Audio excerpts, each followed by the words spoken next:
ना मिलेगी नौकरी, ना होगी शादी। कलम मेरे हाथों में होगी, उसका पहला प्रयोग मैं करूंगा कि इस योजना को मैं रद्द करूंगा। इंडिया को एक मौका दीजिए। और सरफरोशी की है तमन्ना हमारे दिल में, अब देखना है जोर कितना है बाजू कातिल में। बीजेपी की मीटिंग में बाउंसर की तरह एसएसपी को और डीएम को खड़ा कर दिया जाता है और कुछ नहीं हो रहा। मैं जानता हूं, मेरे को संपर्क है अधिकारियों से भी। मोदी जी कह रहे हैं 2047 में हमें देश को विकसित करना है, कैसे होगा बताओ। और कुछ नहीं हो रहा। मैं जानता हूं, मेरे को संपर्क है अधिकारियों से भी। मुझे अधिकारियों ने संपर्क करके बताया कि हम जनहित का एक भी काम नहीं करा पा रहे हैं। हम अपने जो सरकारी काम है उनकी समीक्षा नहीं कर पा रहे हैं, निरंतर दौड़ रहे हैं। अब फलाना प्रभारी मंत्री आ रहा है, अब बीजेपी का विधायक है, अब उसकी मीटिंग करानी है, अधिकारियों की मीटिंग करानी है। वो कह रहे हैं हम कब देखें विकास करें। हमें तो बाउंसर की तरह यूज किया जा रहा है कि बीजेपी की मीटिंग में बाउंसर की तरह एसएसपी को और डीएम को खड़ा कर दिया जाता है। तो 2047 में देश के विकसित होने की बात हम कर रहे हैं मोदी जी, लेकिन 10 साल का ट्रैक रिकॉर्ड आप देना नहीं चाहते। 2030 में संयुक्त राष्ट्र में 17 सस्टेनेबल डेवलपमेंट गोल पे भारत ने करार किया, जिसमें आज देश के 75% जिले वो पिछड़ रहे हैं। उसमें कुपोषण का जिक्र है, गरीबी से मुक्ति का जिक्र है, बेहतर शिक्षा और बेहतर स्वास्थ्य सुविधा जनमानस को देने का एक प्रण है। उन बातों को मोदी जी नहीं कह रहे। 2030 की कोई चर्चा नहीं है। 2030 के लक्ष्य को क्या भारत पूरा कर पाएगा? और जो राष्ट्रीय और अंतर्राष्ट्रीय स्तर की जो एजेंसी है जो जांच करती है, एक रिपोर्ट मार्च 2023 में निकली है, जिसमें भारत देश को उन्होंने 122वां स्थान दिया। छोटे छोटे देश, बर्मा, पड़ोसी देश बांग्लादेश हमसे कई गुना आगे है, बहुत बेहतर है, हम पिछड़ रहे हैं। तो 2030 का या 2024 का 10 साल में आपने क्या काम कर दिया जो पहले नहीं हुआ? मैं ट्रैक रिकॉर्ड मोदी जी नहीं देना चाहते और इसलिए आपको कह रहे हैं भाई ये बात मत देखो आगे की।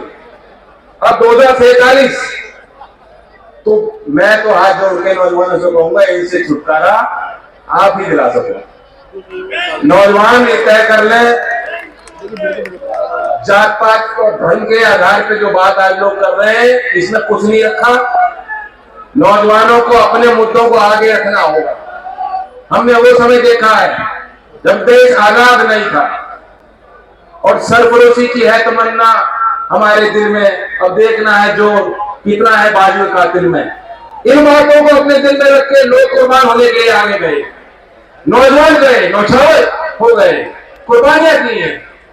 तो ऐसी भावना रखने वाले नौजवान, क्रांति की धरती मेरठ के नौजवानों से मैं अपील करता हूं, इंडिया को एक मौका दीजिए।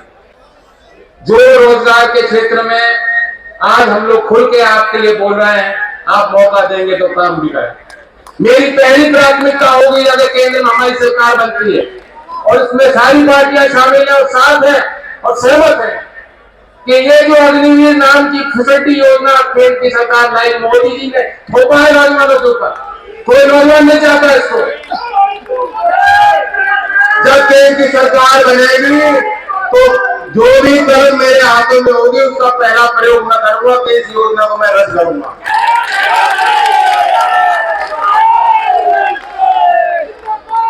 और नौजवानों को सम्मान दिलाने के लिए, राजनीतिक भागीदारी देने के लिए भी मैंने संसद में कानून का प्रस्ताव रखा है।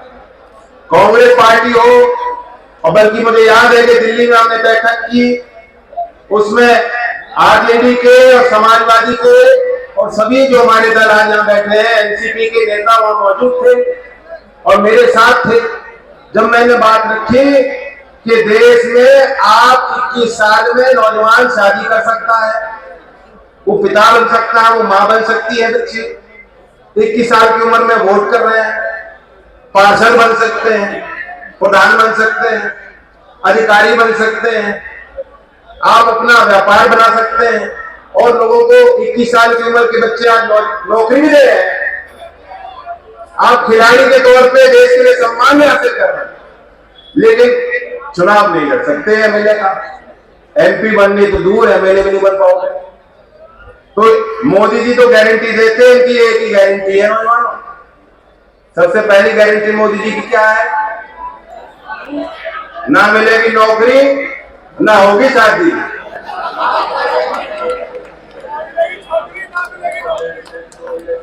और मेरी गारंटी ये है कि मेरा प्रयत्न रहेगा, मैं जानता हूं कि अगले 5 साल में जरूर होगा कि आज जो 25 साल की उम्र की है, प्रावधान 25 साल का है, वो घटेगा।